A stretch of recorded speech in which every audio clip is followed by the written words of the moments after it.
So I'm now on my way to Mint Cards in Ginza. I hope the information I received is not misleading and that they are actually opened, because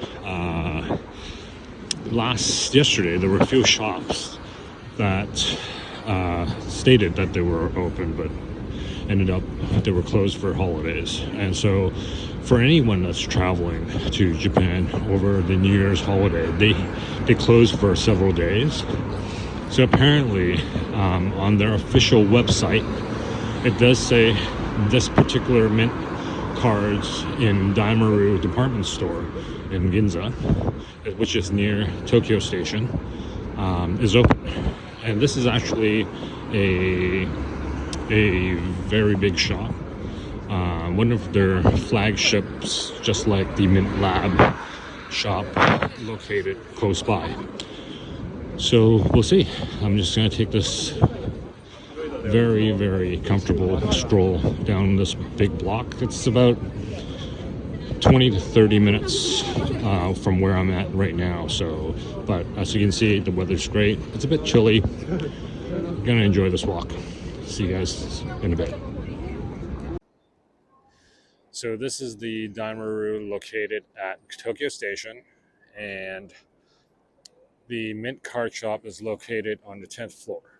So I'm just going to give you my honest review. I don't think the shop is really for me. I didn't find much of interest there. There's there's a lot of like SB Authentic, mostly raw, and a lot of top sterling things, which I'm trying to stay away from because there's a lot of this type of product. And for me, in my opinion, I don't think that stuff is really that collectible.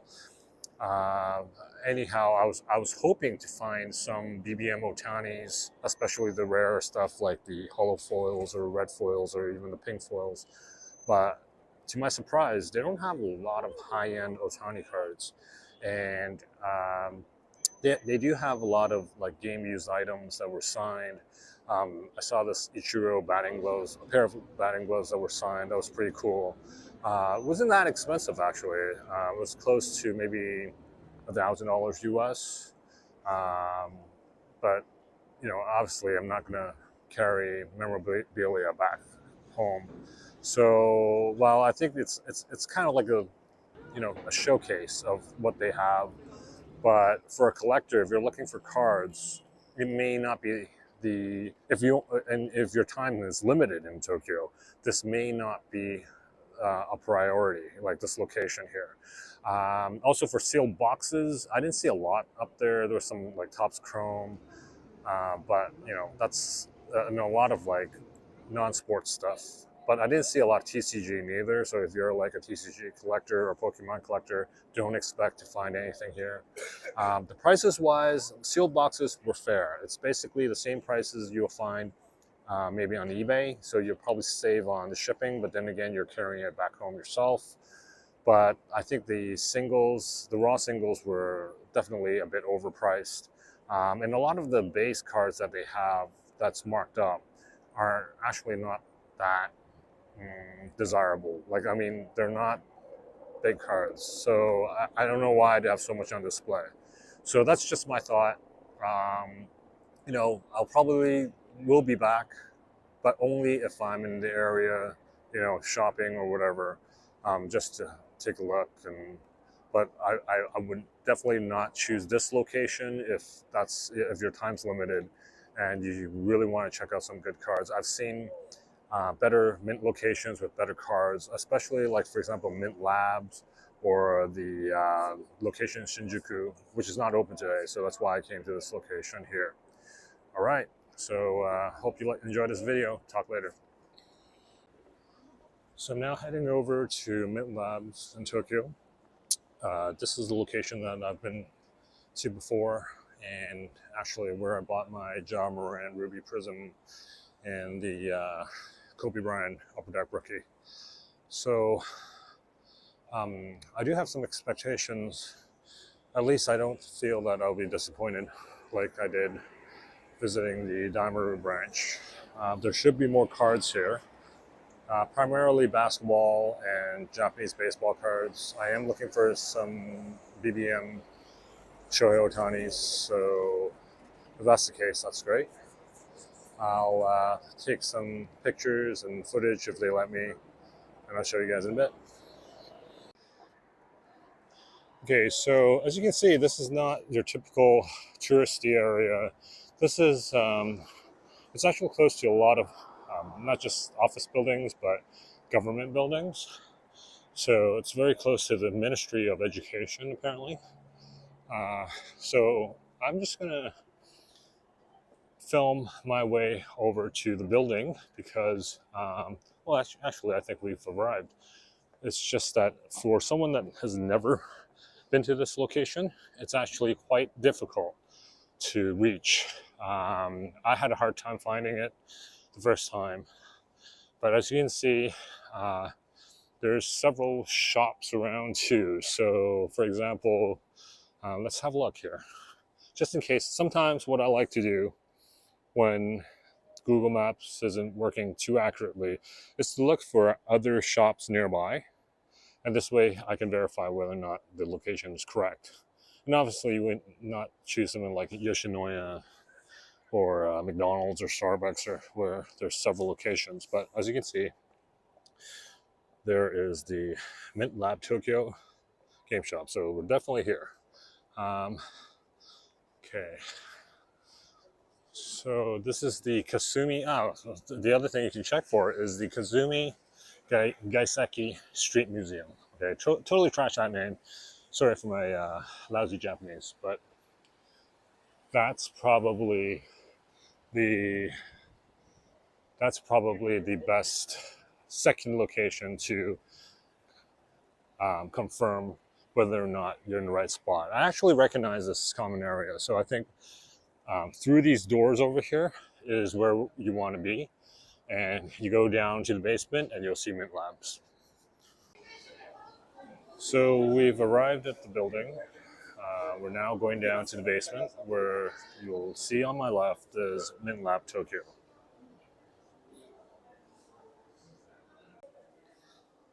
That's a pretty cool gift for the holidays, although Christmas has already passed, but it's a Topps holiday advent calendar.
So as you can see, there's a lot of Topps now, a lot of base Ohtani cards, but even with the BBMs, I only see this one in particular that I was kind of interested in. But I just did a Google Translate, and the red lettering actually says there's scratches on the back. So I'm not sure if that 80,000 price tag is worth it.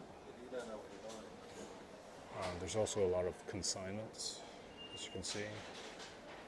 There's also this item here, the Shohei Ohtani, Allen and Ginter, that's selling for 7 million yen. It is a BGS 9.5, so I'm not quite sure the comps on that card, but it's definitely a high dollar card.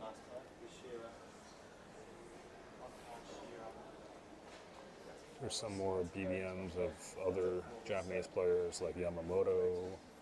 I may just pick up some Yamamotos and Sasakis and call it a day. There seems to be not a lot of Ohtani graded BBM cards. I think they've been picked up by a lot of collectors in recent months. So I've just finished browsing around at this mint card shop. Definitely more cards here at this location, but I couldn't find anything I wanted. There's definitely some cool signatures, Topps Tier 1, um, you know, flawless national treasures, etc. But nothing I really wanted to deep dive into my wallet to acquire. So once again, I do see that there's a lot less Otanis today than a year ago, and I definitely think it's because people are, just buying them up. And so for Otani collectors, early Otani collectors, especially in the BBM set, I think that's a good sign because you can definitely expect these cards to go up. I'm just gonna head up to the exit so everyone can just have an idea of how to get to this place. There's a lot of restaurants and so forth. So back to the shop. While I was not disappointed, I do think that overall, if you're planning to pick up some cards, don't have a very high expectation of what you can find at any of these locations. I think, first of all, if you're looking for Otani cards or Sasaki or Yamamoto, they're very popular in Japan, and I'm pretty sure in recent months since the World Series, their cards have been in high demand. Now, secondly, in prices wise, I really don't think that they're all that cheap. Of course, it's not, to be fair, you don't expect a bargain, right? But I think some of them are kind of overpriced, especially like the base cards. Thirdly, there's a lot of these, like I mentioned, national treasures, relic patches, and so forth. But I don't really think, in my opinion, I don't want to spend that much money on these cards because I was about to pick up an Ozzie Smith relic auto. It was like numbered to 15, and then as I was checking comps, there was also like a number to 10, number to 5, and sure, like even if you add them up, these cards are still quite limited. But it's just that I feel like, how many else in terms of variations are there? And because I don't collect modern cards that much, I just didn't feel like paying like a few $100s for a relic patch that there may be like 20 to 30 types of variations. So once again, we're back out here. This is the building, okay? I'll attach a map so you can easily find the shop. So this is the Kazumi building, I believe.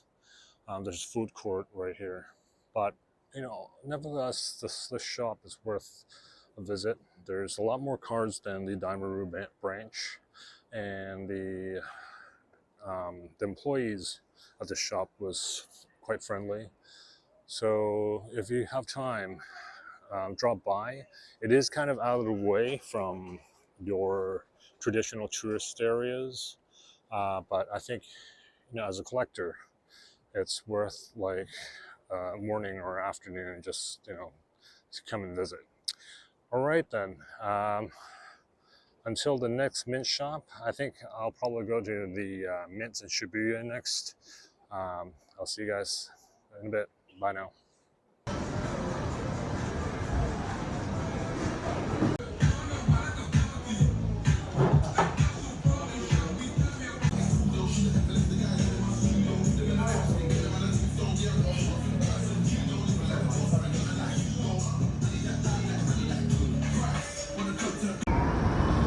So now heading to the mint card in Shinjuku.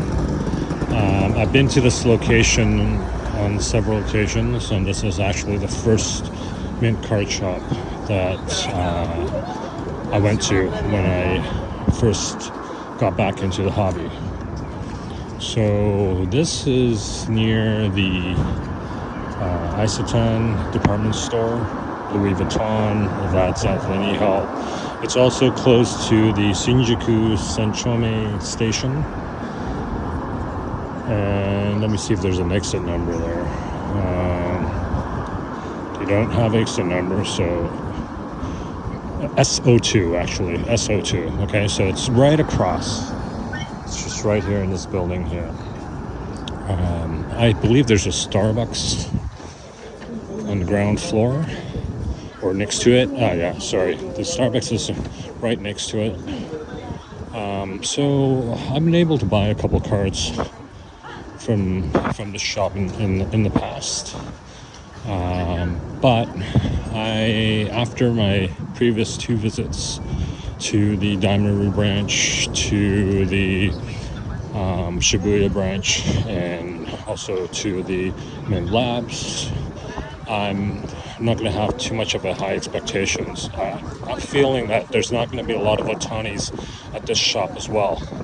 So anyways, I'll see if I can film up in the shop. If not, I'll take some photos and I'll tell you how my experience is over at the mint shop here in Shinjuku. And just to clarify, it's actually in the 0101 department store over in Shinjuku. I think it's on the 6th or 7th floor. Let me check here. It is on the where is the Mint Lab? Oh, here it is. Yes, on the 7th floor. All right, let's head up and see what they've got.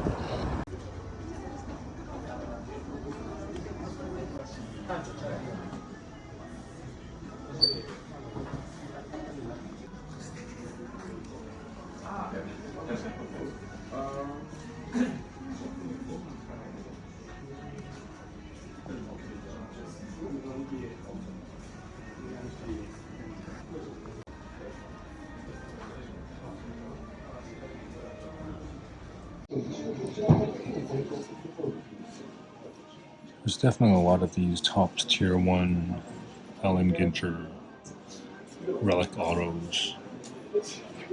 So if you're into this kind of stuff, you'll find a lot of these in Japan.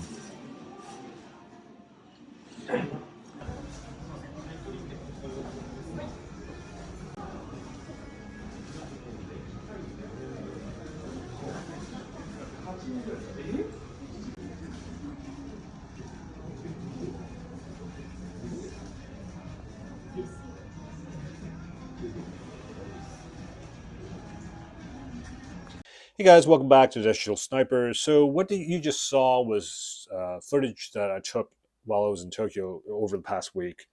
And I just want to share some of my experience, and especially for any of you that plan to go to Tokyo. Maybe this is some experience that will be of value to you. So in the past, I've visited Tokyo several times, and every time I've come back with, some singles that I really like, some graded cards, or even sealed boxes. But this is the first time where, I was quite disappointed with what I came back with. And not because there weren't any cards, but I was expecting to find a bit more. So let me show you what I brought back from Tokyo. Now, the first box here, and please ignore the French fry box. There's no grease in it, by the way. They're individually packed. And if you ever go to Tokyo, these are the best French fries you can buy, okay? And I have not been paid to say that, but they're just super tasty. Maybe I should make a video on that as I'm eating these fries next time. Okay, so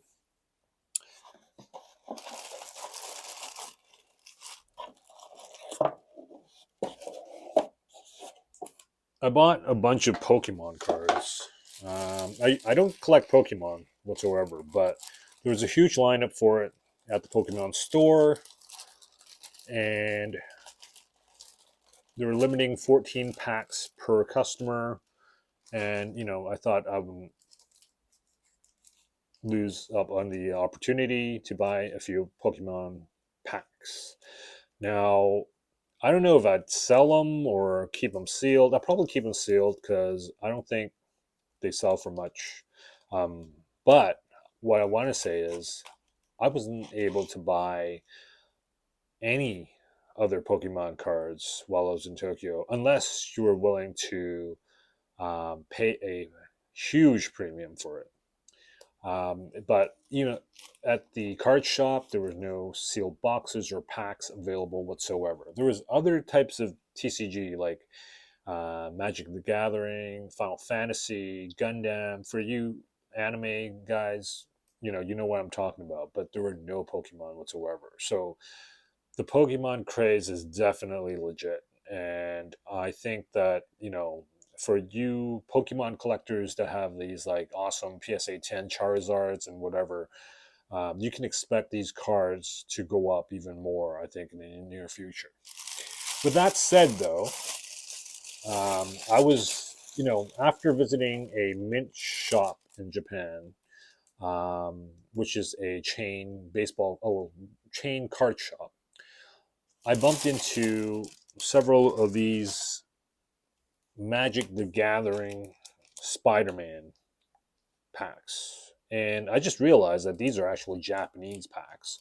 They weren't expensive, so you know, the fact that I was kind of disappointed that I couldn't find any baseball cards that I wanted, I just bought it regardless of realizing that these are actually Japanese cards.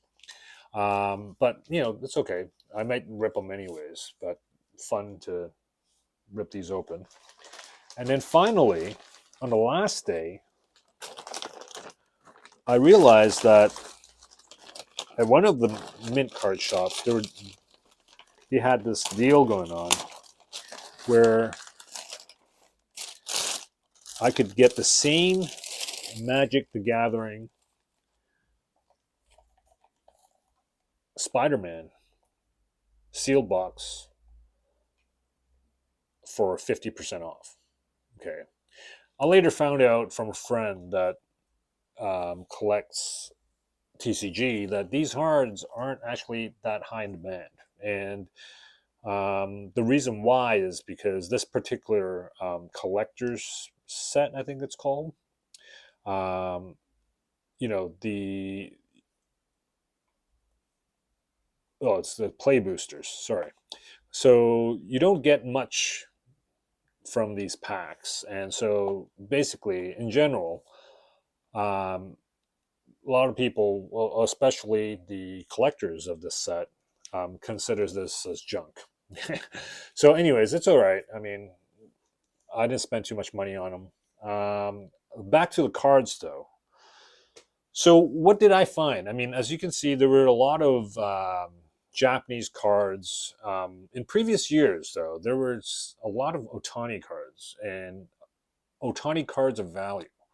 And I think I made a video in the past where I bought a 2014 BBM Otani, and it's a photo of him pitching that later graded to a PSA 10. It was one with a silver facsimile, and that card is valued at about almost about 2,000, I would say, maybe even more now. But so in the past, I was able to find cards like that. But this year, I mean, the only Otani cards that were on sale were mainly um, the base cards, which I don't really value that much because there's just so much available. And there were some really really high end Otanis, but they were co-signed by by customers, and the prices were just ridiculous. So, nowhere near comps. So, what to expect if you're going to Tokyo? I did find there's definitely a lot of these like Tops archives, Tops Tier 1, um, triple threads, stuff like that. There's a lot of these like, relics and so forth types of cards, but don't expect to find any vintage baseball cards, vintage hockey cards, vintage football cards. I didn't even see a lot of football cards, to be honest. There's soccer cards, okay, um, and for you in Europe, American football. Um, however, you know, I didn't see any. Sorry, no, that's not American football. Soccer cards and football cards for you in Europe, but I didn't see any American football at the shop at all. There's a lot of basketball cards, but once again, all the good stuff. I didn't find any like crazy. And when I mean high dollar, I'm not talking about the multi-million dollar cards that I can't afford. I'm talking about cards that I can afford. A few $1,000s. I was hoping to find something in the $2,000-3,000 range. Um, nope, nothing. So there was like one card that I came across, which was the Shohei Ohtani BBM 2013. But then I did find out the back was damaged. So I didn't want to get that card because it wouldn't grade well. And it wasn't selling for cheap, honestly. I don't remember how much it cost, but I think it was like it was like probably close to $1,000 or something like that. I don't remember. So yeah, so what do I think is going on in Japan? Are there no decent cards for on sale? I think the fact is that in the past 2 3 years, there are a lot of people going to Japan to buy cards, and definitely the hobby has grown so much since, um, 2 3 years ago when I first visited Tokyo for cards. And this visit on my trip, I saw a lot of tourists checking out cards, and they were just buying up whatever they can buy. And sure, a lot of them were buying TCG stuff, but they were also looking at sports cards as well. So I wasn't there long enough just to kind of monitor what types of cards they were buying, but definitely the interest for cards in Japan has grown significantly. So on one hand, that's disappointing, but on the other hand, as a collector, I'm happy to hear that because in previous years, I bought a lot of Otani cards from Japan, whether it's cards that I bought in Japan or from sellers from Japan overseas. And I have really high confidence that these cards will continue to go up because of the fact that there's so much demand for Otani cards or just baseball cards in general. So, yeah, but if you're planning to visit Japan in the near future, don't have too high of an expectation of being able to source certain cards or certain sealed boxes, etc. I probably still continue to bring like a bubble wrap or my slap safe, you know, in the occasion where I do find a slab or two where I really want to buy. But I'm starting to feel that, like everywhere else, okay, um, if you're outside the United States, the best place to buy cards is probably from an online auction or just online in general, like eBay or Fanatics, Heritage, or whatever. So yeah, my so this was my experience buying cards in Japan this time. Slightly disappointed experience, but overall, like always, it's always great to visit Japan. The food was wonderful, and just even though I wasn't able to get anything that I wanted, there are some cards that were quite interesting. And it's just really nice to visit card shops over there. So yeah, if you had a similar experience over in Japan, please let me know. Leave me a comment below. Please like and subscribe my channel. It'll motivate me to make more videos in the future. And I'll talk to you guys soon. Bye now.